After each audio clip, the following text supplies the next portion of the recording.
In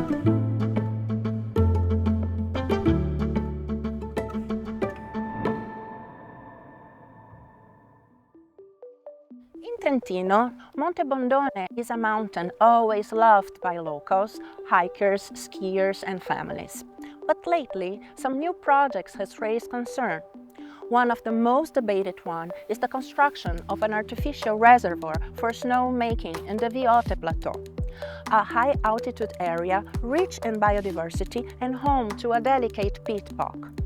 Alongside these, another project, a cable car to connect the city of Trento to the ski slopes, has also been debated. Critics says that it won't reduce the traffic since that the roads in Bondone will remain open and will also cause a huge amount of impacts in landscape and in environmental in general, requiring also an enormous amount of public money. When a territory faces a decision that could affect its environment, economy, and social life for decades, the response must come from communities acting together.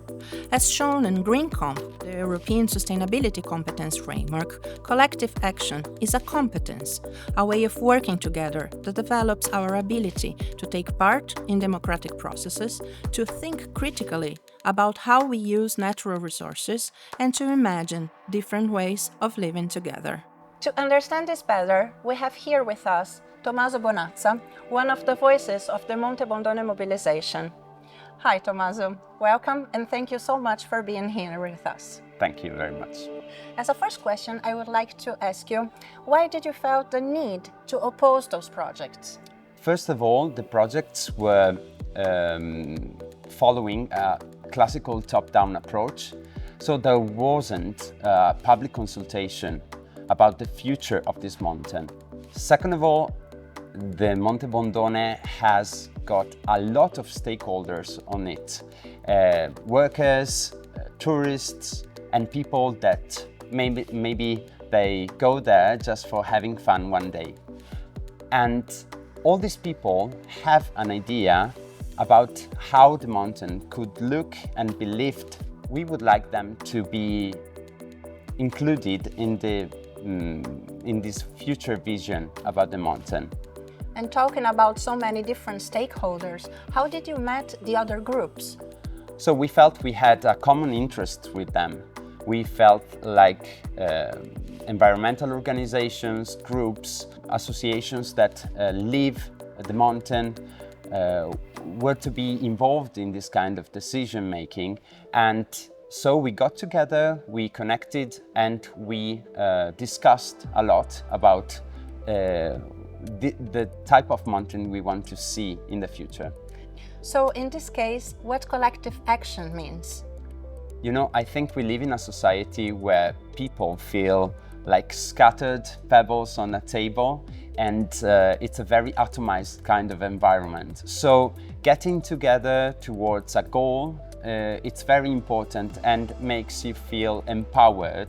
It makes you feel that you can really do something about the place you love and the place you live in. We cannot accept anymore this kind of short-term economical logic that drives all the actions we see also in decision making, in public decision making. So we need to have another level of participation. We have to have another kind of engagement of local communities.